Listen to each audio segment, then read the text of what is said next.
Bonjour à tous, j'espère que vous m'entendez bien. Je vois qu'il y a des têtes un peu connues dans la salle. Donc Laurent Blanc, ça fait une trentaine d'années que je suis dans le groupe, Eiffage. Et donc on va vous présenter très rapidement notre premier retour d'expérience, mais à mi-parcours, puisque c'est une opération qu'on doit livrer fin d'année, sur le village des athlètes, dont l'aménageur est Solidéo. Nous avons mobilisé toute une équipe en 2019 pour gagner ce concours. Ce que nous avons fait fin 2019 et nous avons enchaîné derrière sur les phases de conception, d'achat de terrain sur l'année 2020, conception, achat de terrain dès début 2021 sur 5 îlots et c'est en fait un quartier de ville que nous construisons qui comprend 4 îlots de logement, un îlot de bureau, des commerces en rez-de-chaussée, évidemment des parkings, une crèche.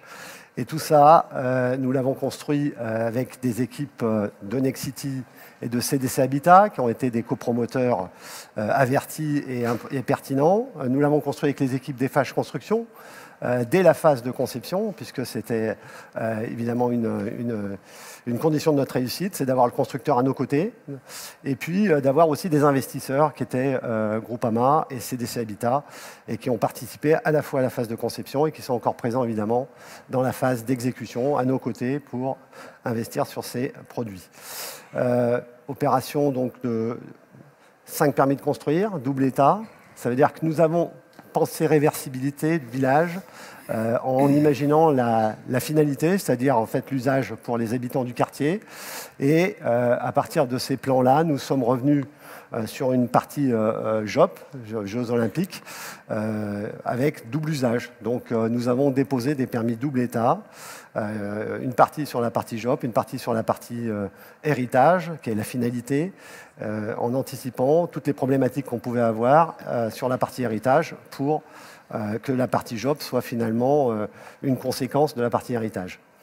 58 000 m² de SDP, donc vous voyez les chiffres qui apparaissent, des bureaux, des logements, mais des logements avec multiples usages. Et tout ce qui a guidé notre conception, ça a été la sobriété à la fois des modes constructifs, à la fois des énergies, et également sur toute la partie biodiversité et performance énergétique. Nous avons travaillé d'arrache-pied pendant 1 an à une conception optimale.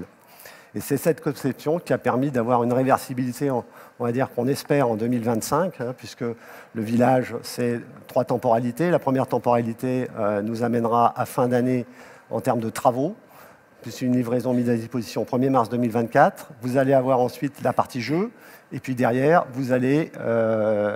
on va récupérer le village à partir de novembre 2024 pour le livrer aux acquéreurs in fine, au 3e trimestre 2025, si tout se passe bien, si on récupère le village dans un état convenable.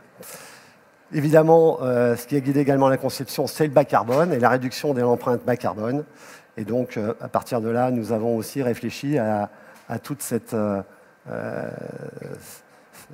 à la façon de mettre en œuvre ce bas carbone, mais avec des moyens à la fois reproductibles, réversibles, adaptable et à multi-usage.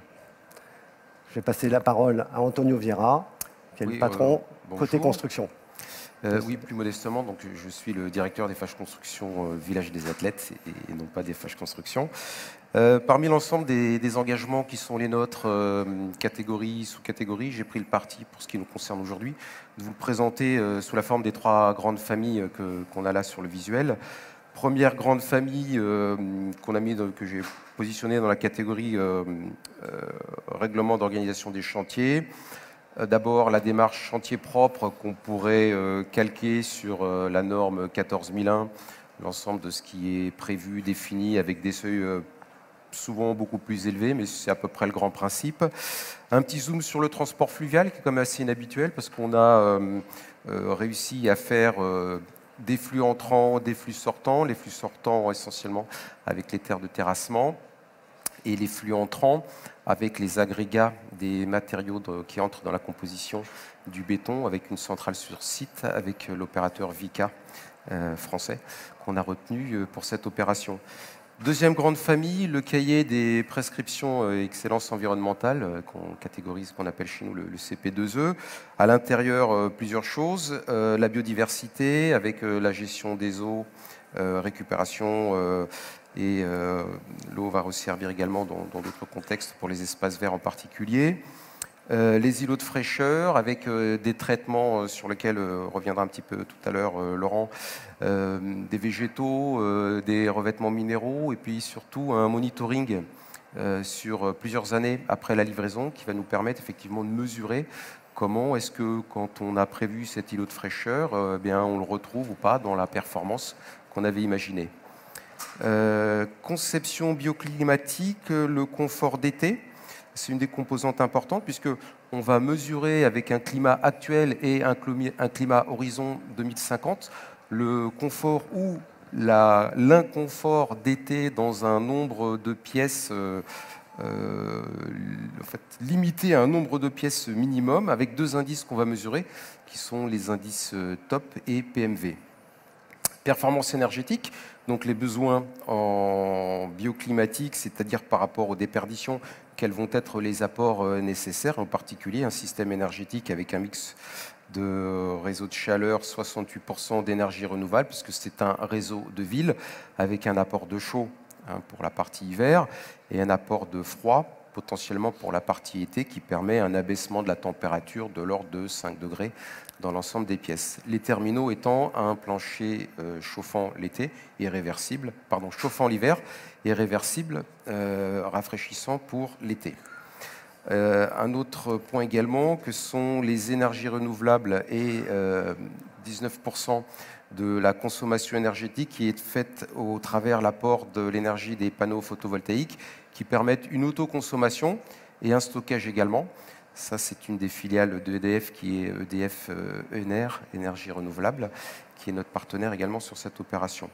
La conception bas carbone, elle a des obligations et des engagements assez importants sur lesquels on reviendra également tout à l'heure, que je ne dissocie pas de la dernière catégorie que sont, j'ai mis ça dans une catégorie notice descriptive investisseur, parce qu'on a également des labels et des certifications.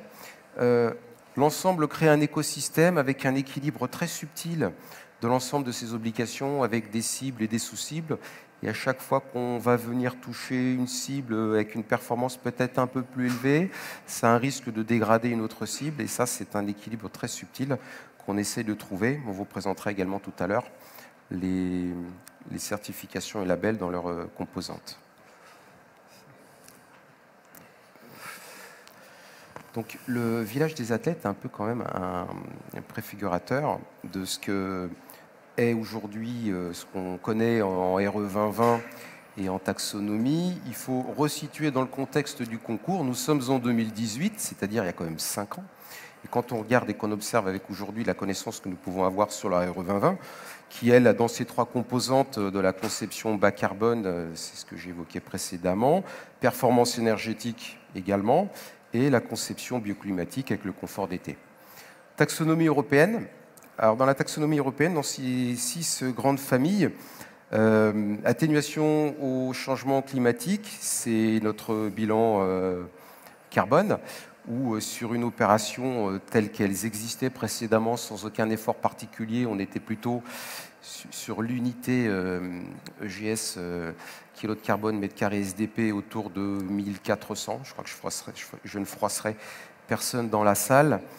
Notre opération, elle va avoir un atterrissage autour de 850 kg de carbone mètre carré.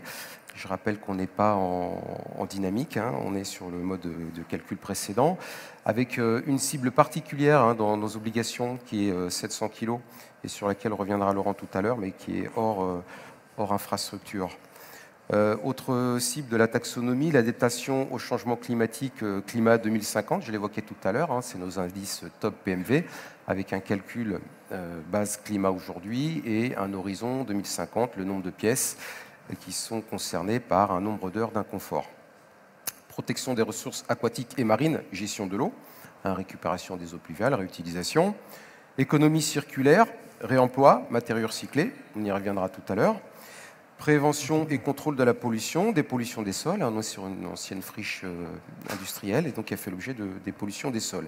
Biodiversité, écosystème, nos fameux îlots de fraîcheur dont j'ai évoqué tout à l'heure le fait qu'il y ait une réalisation, mais également un monitoring pendant plusieurs années après la livraison. Alors avec toutes ces exigences, bien sûr, il a fallu concevoir, construire quelque chose d'agréable à vivre. Hein, donc les objectifs bas carbone, 700 kg, on en a parlé, le photovoltaïque, évidemment sur l'intégralité des opérations à la fois de logement et de bureau.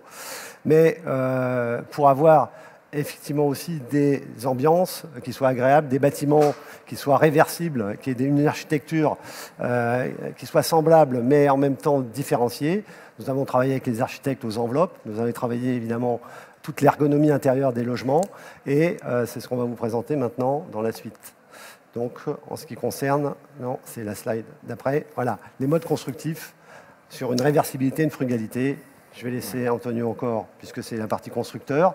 Mais n'oublions pas que toutes ces exigences, évidemment, participent à la vraie finalité, qui est la réversibilité et à ce que les habitants du quartier se sentent bien dans ces logements. Donc c'est ce qui a guidé toute la conception.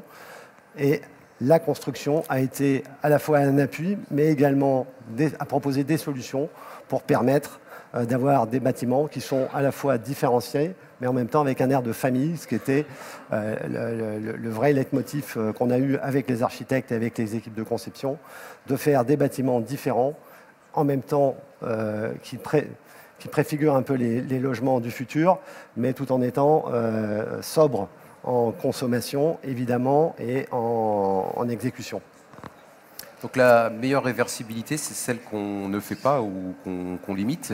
On l'a expliqué tout à l'heure, on a des objets immobiliers qui ont une destination d'abord pendant la phase Jeux olympiques et paralympiques, et ensuite qui auront une vie, une destination 1, une destination 2.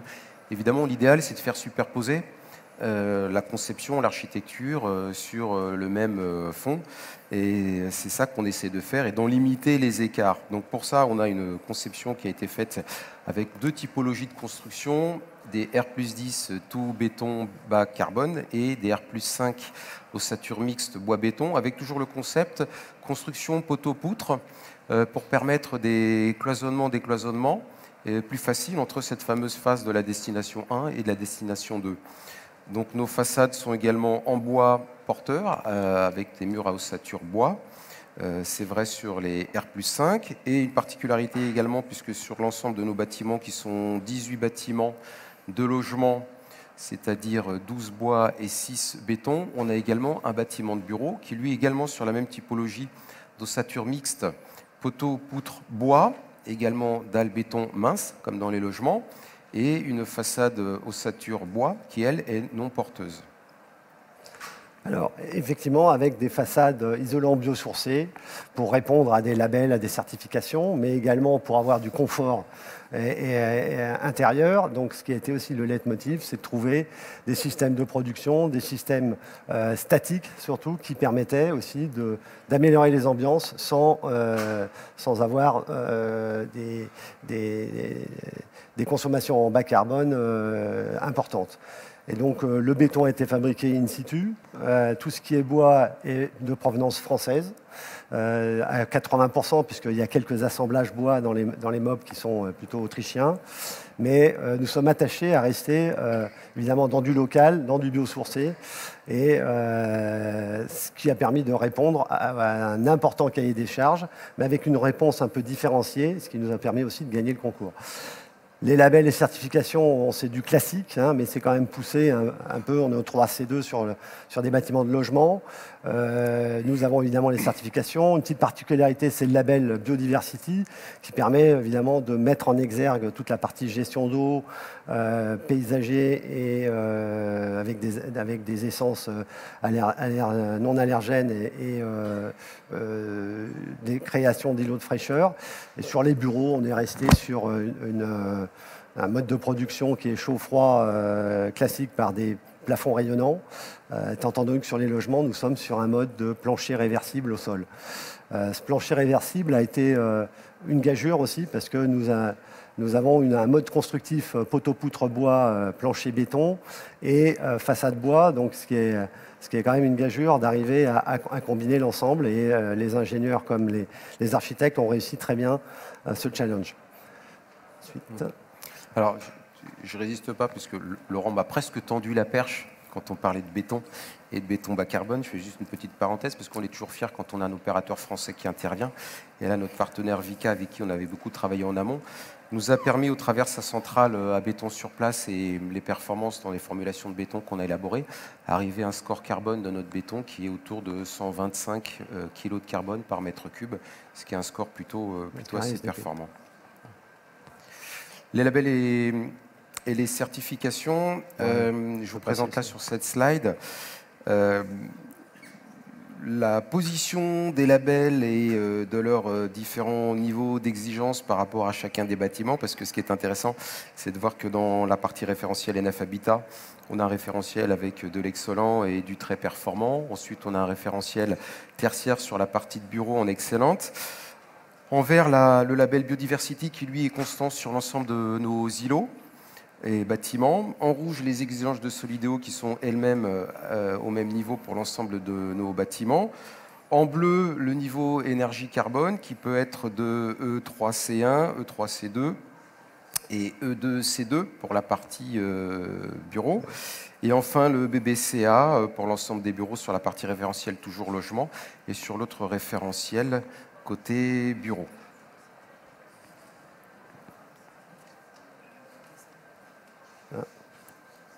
La biodiversité, évidemment, des cœurs d'îlots très végétalisés, une gestion des EP par infiltration avec des noues. C'est d'ailleurs aussi le concept qui a été retenu par la Solideo sur ces espaces publics, donc d'avoir des noues avec des systèmes d'infiltration. Des îlots de fraîcheur, évidemment, répartis et qui seront immédiatement mis en œuvre pour la phase jeu, donc, et qui serviront derrière en phase héritage, c'est évident. Toiture végétalisée, oui, ça a été également une grosse gageure d'aller à la fois mettre des toitures végétalisées et puis des panneaux photovoltaïques sur l'ensemble de nos terrasses. On est parti sur des conceptions avec un peu de biosolaire, un peu de gestion des EP qui a été quand même regardé de très près par nos ingénieurs. Et tout ça contribue à avoir des bâtiments qui peuvent être, pour les bâtiments R+10, on va dire très américains dans leur look, peut-être un peu spartiates, mais qui sont adoucis par ces éléments de végétaux et ces îlots de fraîcheur. Et des bâtiments qui sont aussi plus dans l'épanelage de la ville de Saint-Ouen, qui sont tous les bâtiments qu'on appelle villas, et qui sont les petits bâtiments R+5 et R+6 avec du bois, et qui sont des bâtiments qui au final seront aussi très agréables à vivre. Donc voilà, un objectif qui est rempli aussi de ce point de vue-là vis-à-vis de la Solideo. Le réemploi sur le village des athlètes, nous avons les engagements, c'est peut-être à toi d'en parler plus que moi, mais parce que ça concerne aussi la construction. Trois grandes familles sur les réemplois, je résume toujours moi à 5, 10, 75. C'est-à-dire que le bilan carbone qui est le nôtre est impacté favorablement de 5% par rapport à l'amener des produits issus du réemploi. 10% de matériaux nouveaux dans deux familles, avec une famille intérieure, une famille extérieure. 10% en masse avec sur l'extérieur et l'intérieur dans ces deux familles, 4 produits et 3 produits entre intérieur et extérieur, sur lesquels on a des choses qu'on est capable de faire assez facilement, des revêtements de sol, mais on a également travaillé sur du réemploi et de matériaux pour, par exemple, des jardinières sur des terrasses paysagées. Voilà, ça fait partie des choses qu'on a réussi à faire plutôt assez bien. On a un sujet qu'on maîtrise globalement assez bien également maintenant, et c'est assez bien d'en parler, ce sont les dalles de faux plancher, en particulier pour l'immeuble de bureau. Ça sont également issus du réemploi. Et enfin, sur la dernière partie, 75% des matériaux de la phase héritage transformés entre destination 1, destination 2, c'est-à-dire Jeux olympiques, paralympiques et phase héritage. 65% de la transformation de ces matériaux, 65% pardon, de ces matériaux doivent être transformés et réutilisés sur place. Oui, sur le réemploi, quelques sujets quand même vis-à-vis de nos investisseurs qui sont toujours réfractaires, mais qui ont quand même joué le jeu sur certains matériaux. Alors encore une fois, la réversibilité, la meilleure, c'est celle qu'on ne fait pas. Donc si on repart finalement de la première strate la plus importante, hein, ça part évidemment de la conception, au moment où on pense le programme destination 1 et le programme destination 2, c'est de faire en sorte que les deux coïncident au maximum. Et en conception, quand on travaille suffisamment en amont pour faire en sorte que décloisonnement, on les limite, les revêtements de sol, on les limite et que ce sont toujours les mêmes, eh ben, on s'aperçoit que quand on avance comme ça au fur et à mesure, on réemploie sans dépose parce que ce sont les mêmes destinations, on réemploie parce qu'on a déposé et qu'on va le mettre à côté, et en vraiment dernière destination, eh bien, c'est ce qui reste dans le fond du tamis qu'on va récupérer comme étant dans un cycle classique d'évacuation et de tri des déchets. Alors très rapidement, puisqu'on a passé le temps qui nous était imparti, en matière de changement d'usage, la meilleure réversibilité est celle qui nécessite le moins de travaux sans dégrader le confort. C'est ce que je crois nous allons réussir à faire parce que nous ne sommes quand même pas au bout du chemin. Et cette réversibilité, en fait, pour les logements, elle s'est exprimée sur, très simplement, suppression d'un ascenseur sur 2 pour les petits bâtiments, puisqu'on avait mis ces ascenseurs pour le confort d'usage pendant la phase jeu, décloison de chambres, puisque ça ne vous a pas échappé, 500 athlètes reçus, ça fait beaucoup de chambres en plus dans les logements, donc on a des cloisons qui vont être démontables et réemployables. Des salles de bain en kit également, puisqu'il a fallu en rajouter dans les logements. Des cuisines qui ne sont pas présentes en phase jeu, mais qu'on devrait mettre en phase héritage, donc avec toute la partie alimentation-évacuation qui a été anticipée, puis des systèmes de production qui sont réversibles. Tout ça pour faire de ces foyers logements des logements qui seront très bien adaptés et où les gens seront heureux de vivre. 2 petits sujets encore. Sur les parkings, nous avons aussi travaillé à avoir de l'éclairage naturel pour permettre des aménagements soit en refuge PMR, soit des salles pour des associations sportives ou autres. Et puis, sur les commerces, tout a été pensé pour anticiper aussi les travaux d'aménagement que feront Paris 2024, qui va être gestionnaire. Et donc, toute la partie fluide et technique a été anticipée pour permettre un aménagement que va faire Paris 2024 entre mars 2024 et juin 2024 de façon plus simple. Donc, des réversibilités... une réversibilité qui finalement se résume à peu de choses. Bon, c'est à peu près 10 millions d'euros sur 180 millions d'euros de travaux. Et donc, nous sommes fiers et nous serons fiers du résultat. Merci à tous de votre attention. Merci. Merci beaucoup. Merci, messieurs. Je vous en prie. Merci, messieurs. Place maintenant